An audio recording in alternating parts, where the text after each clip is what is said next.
Welcome to the College Football Bros. I'm Michael Newman. I'm Ryan Newman. And I'm Trey Newman. Okay, so last year we ranked the top 15 offensive minds in college football. We figure we got another year of data here. Let's update that list. And Trey, get us started with the 15th ranked offensive mind in our very scientific poll by the three of us. Yeah. One, I just want to remind we're listeners, experts, of course. So there's no drama with number one.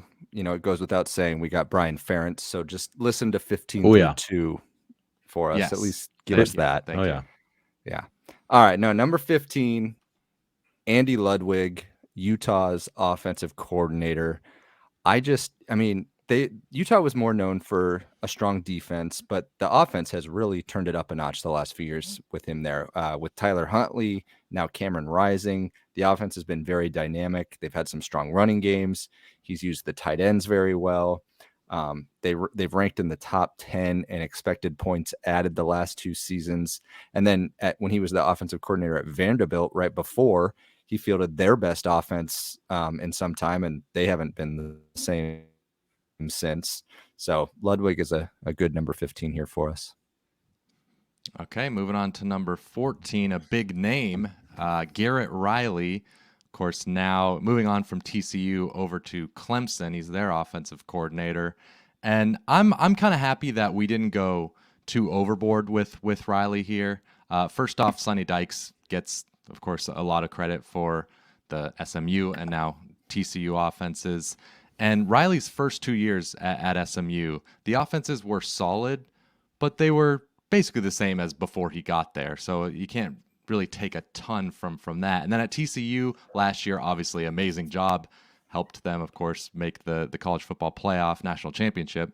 But, and that's why he's in the top 15. Like, that's a huge amount of respect. But he's not higher because what he inherited at TCU was actually pretty good. Like, they were a good offense the year before he got there. They had a ton coming back. They were going to be a very good offense no matter who the OC was. Now, I think he made them better, but I think I need to see more before I consider him an elite OC, especially going out on his own now, his own offense at Clemson. He'll have a chance to prove it.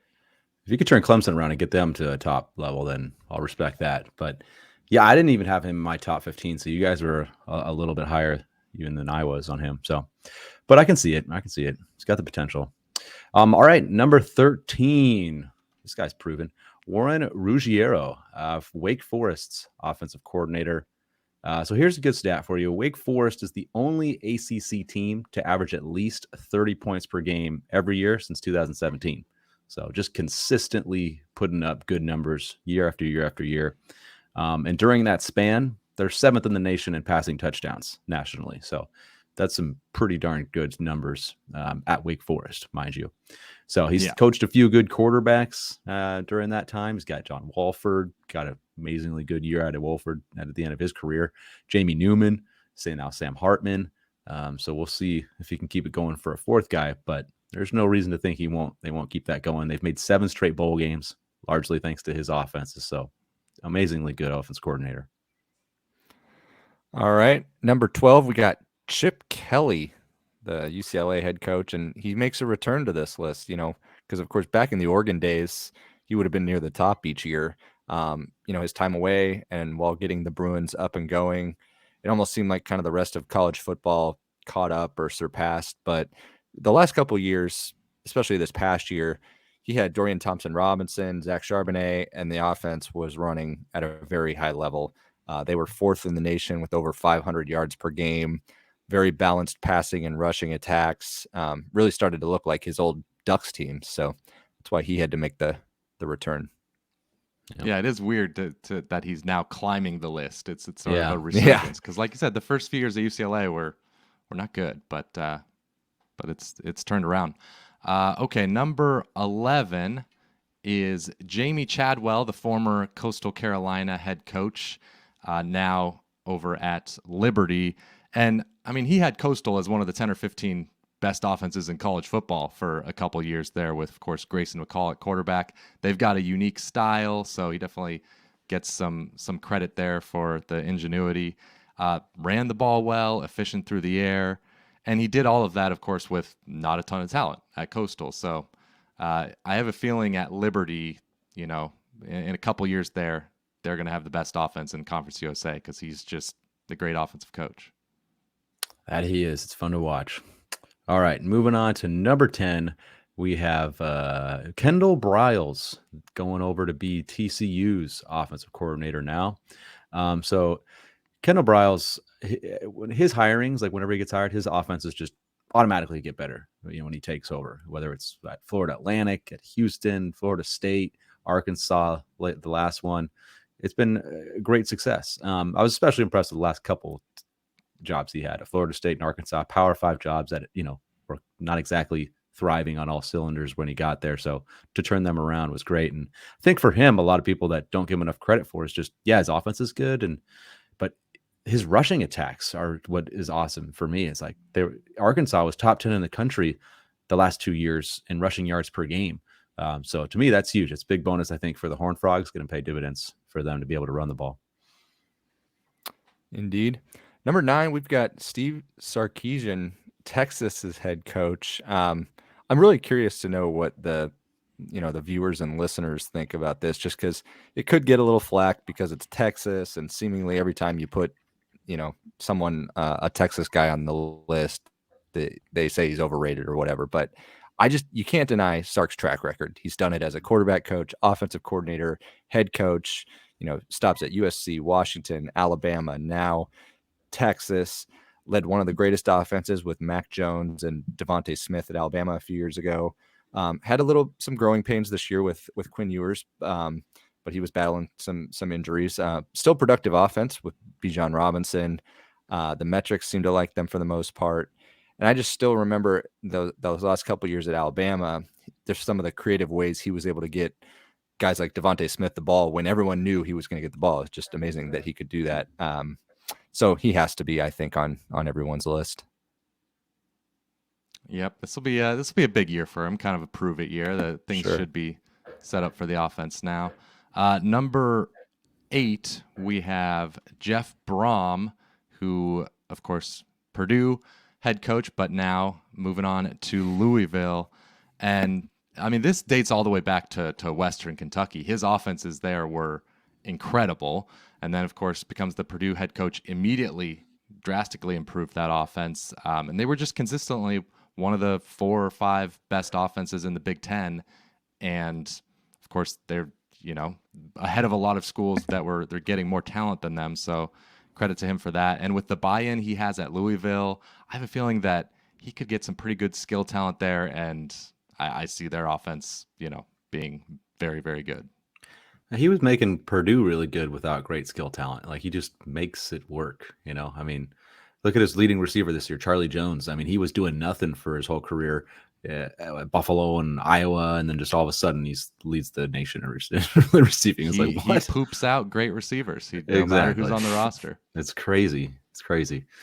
All right, number 7, we have Phil Longo, Wisconsin's new offensive coordinator. He killed it at Sam Houston State, then led Ole Miss to a top 25 offense, and then a top 10 offense in his 2 years at Ole Miss. Then in 4 years at North Carolina, the worst offense that he put out, total offense-wise, was 22nd. So I think he had a top 5 in there, at a 12 and another 12. So just every year was great offense. Obviously good at developing quarterbacks. Jordan Ta'amu at Ole Miss got a lot out of him at the end of his career. Then Sam Howell and Drake May. Drake May was kind of the surprise. Can he match Sam Howell? Man, he just took it to another level practically. So should dramatically help Wisconsin's offense. That's for certainly one of all the guys on the list that I'm very intrigued to see what is going to happen this year, because Wisconsin's offense is not known for what Phil Longo is known for. So we'll see how that works. Yep. All right. Number 6, Sonny Dykes, TCU head coach. And Michael, you kind of laid it out, and Ryan, you added to it about, obviously Garrett Riley helped out, but we know most of the framework was from Dykes. He's obviously got a track record of success even before this magical run with Max Duggan and TCU. He's from that Hal Mummy and Mike Leach air raid tree. He led good offenses back at Cal. He got Jared Goff to be the number 1 pick. Then SMU was turning out some pretty strong offenses, averaging almost 40 points a game. And then obviously this past year at TCU did wonders, blending in some transfers and some returning production, had a balanced rushing and passing attack. And it wasn't a total air raid, so he could adapt a little bit. Some of that was Riley helping, of course, but he's definitely a strong offensive mind. Yep, and we were high on him last year as well, and that I think ended up looking good. I mean, he's got a long track record, so why wouldn't we be? But number 5, Lane Kiffin, Ole Miss head coach. And we all know, of course, what a great job he did when he was at Alabama under Nick Saban. Then at FAU, as their head coach, they, by the time he left there, became the best offense in Conference USA, moves on to Ole Miss, immediately top 5 offense in the country, and they've been top 20 the past couple of years. Even last year with, kind of not with inconsistent quarterback play, he was able to lean on the run game with Quinshon Judkins. And that's kind of, I think what's great about him is he can adjust his offense to the talent he has, and that's the way it was at FAU. Productive. He didn't have great QB play, but they were just true. so good at running. So he gets it done. He but when he does have a good QB, then it's Matt Corral. Then it's top 5. It's not top 20. It's top 5. So right. All right. Yep. All right. Moving on. Number 4, we have Kalen DeBoer, Washington's head coach. Going back in his kind of career here as an OC, he helped get Eastern Michigan kind of going under Chris Creighton, who's done a good job there. Then he led Fresno State to a top 15 offense, helped Indiana in 2019 to one of the best years ever they've had with Michael Penix and Peyton Ramsey. Actually, they kind of split time that year. Then he went back to Fresno State as a head coach and a couple more top 15 offenses there. So he just killed it pretty much everywhere. And then the most impressive thing he did was this past year at Washington. Washington was 110th in total offense in 2021. He gets them to number 2 in 1 year. It's just, I don't know. That offense was pathetic. Like, it was so bad. It was hard to watch. And it wasn't just 1 year. They've been bad for a little while. And then 1 year, 180 yard per game difference jump and to number 2. I mean, incredible job. It was. All right. Now moving on to number 3, we've got Josh Heupel of Tennessee. And maybe this is a hot take by me, but I actually put him at number 1. To me, I kind of looked at it like this. These top insane. That was bold. Well, you're Captain Insane. The way I looked at it was these are the top. I had the top 3. I thought they were somewhat interchangeable. You guys can, say I'm wrong, but either way, Skip Bayless. Here's my case. Here's my case. Oh, it's not that dramatic, but, in a short time with what people kind of thought was a very tough gig to take, he's led Tennessee this past year to the top offense last year in yards and points per game. He helped guide Hendon Hooker to extremely efficient seasons. Could have, would have been a Heisman finalist or could have won the Heisman if he didn't get hurt. He was the offensive coordinator for Drew Lock's huge season at Missouri.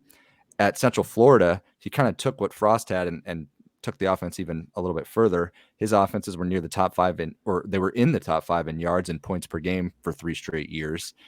Now the Tennessee offenses have set school records, even in the Orange Bowl, playing a backup quarterback. Joe Milton put up big numbers against a good Clemson D. So I know the top 2 guys, and everyone knows who they are.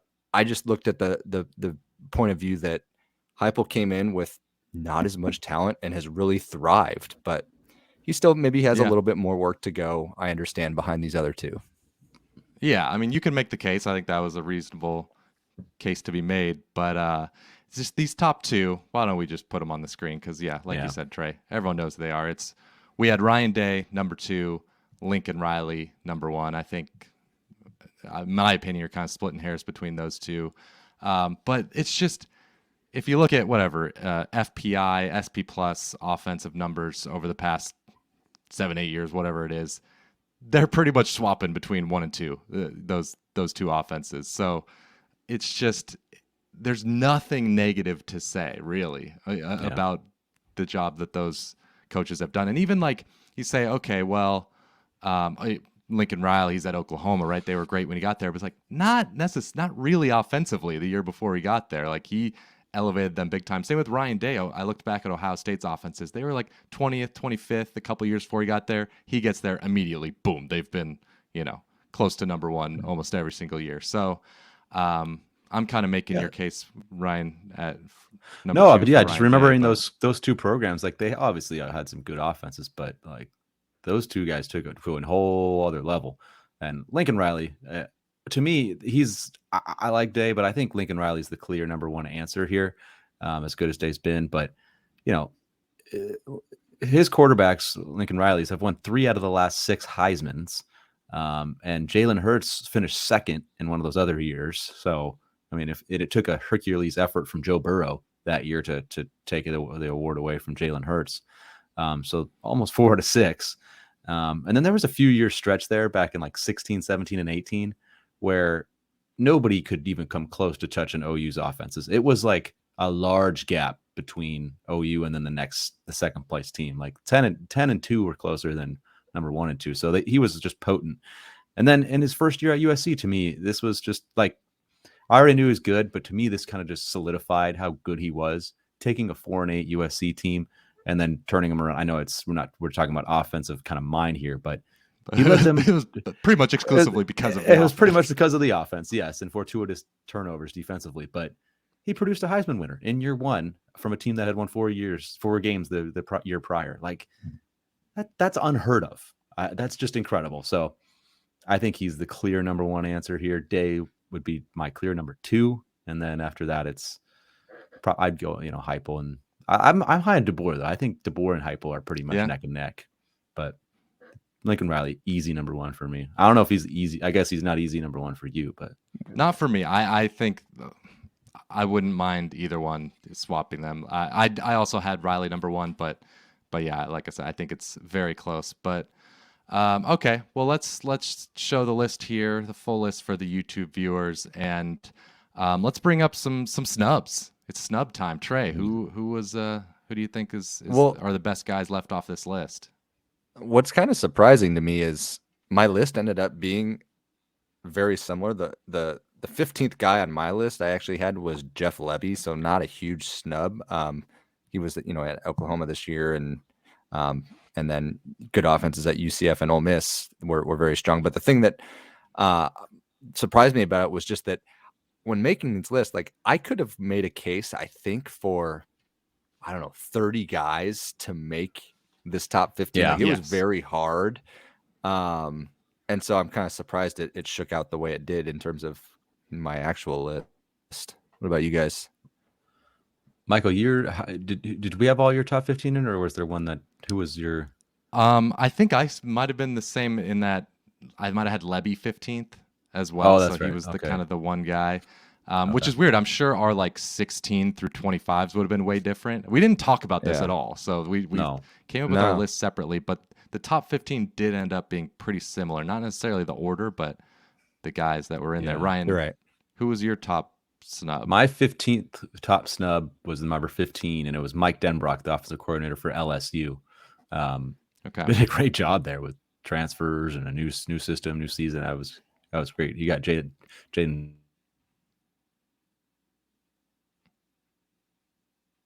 Uh-oh. Is he frozen for you, Dan Trey? was playing pretty dang well. Oh, he caught up. But He's back. Okay. There I am. But I think what's crazy is there's a couple guys too that I think I want to see a little bit more, and next year could definitely be on the list. Kenny Dillingham had that great year at Oregon. Now he's at Arizona State. Maybe he could validate that. And then the other guy to me was there's a handful of guys, but another guy I wanted to point out was Bobby Petrino. He's had a history, but man, like he's really good. But man, if he can make A&M's offense improve this year, then you'd have to put him up in the list. He was on my long list, my top 30 list. But I'll just throw out a bunch of names I had. Mike Norvell, Florida State. Sean Lewis going from Kent State. Oh, see, I gave Colorado. Alex Atkins some credit for Florida State over Norvell. Yeah, I mean, when he was named offensive coordinator, I know he's not. I think Norvell calls the plays, but they did take a big jump when he was, I guess, promoted. So he had a factor in there too. You said Sean Lewis? Sean Lewis. Jonathan Smith, Oregon State. Oh, that's a good one. Yeah. Zach Kitley, Texas Tech. Yeah. I This want to bring up last year for him just kind of like a tough year, first year at Texas injuries Tech, and but yeah. injuries. Yeah, there's like, multiple quarterbacks. I And they wanted had a to put him rough there. offensive line, like I know that he inherited. It was so. circumstantial for him, probably. I think he can still be really good, but Yeah. Sometimes you need the Jimmies and the Joes. I got to bring up Andy Kotelnicki from Kansas. I've talked about him on the podcast Good before, one, yeah. but like they were a legit top 10 offense this year, which at Kansas is insane how quickly he's helped turn them around. So if he can come close to repeating that this year, then I mean, I know he doesn't have much of a track record, but he could quickly vault onto this list. Yeah. Hugh Freeze gets some pretty good offenses going. So, Yeah. Mm-hmm. Jeff Grimes, Okay. just That's- 1 year. 1 year. How about maybe this guy? Baylor. How about this Jeff- guy? Colin Hey, Klein. Jeff Grimes No, was that's State, Jeff 1 Grimes, year. wasn't he on our list last year? I think Jeff Grimes was on the list last He year. might have been at the end of the Probably. list. Yeah. Yeah, and it was just 1 year that was a little bit not the greatest, but they actually weren't that bad this year. It was all right. No, they weren't. Yeah, it was pretty solid. But Yep. Any other names? We've named a lot. Yeah, you could keep going. There were way Robert and more. I don't have my full list. I probably came up with like 40 names. So anyway, I'm sure. yeah, I'm Let us trying to know in think the in my head comments now. below Yeah. who you think the biggest snub was. Thanks for watching this episode of the College Football Bros. We will be back. Who knows? Maybe in a couple days if any realignment stuff happens, if any breaking news is out there. Be sure to subscribe to our YouTube channel for all that, and we'll see you next time.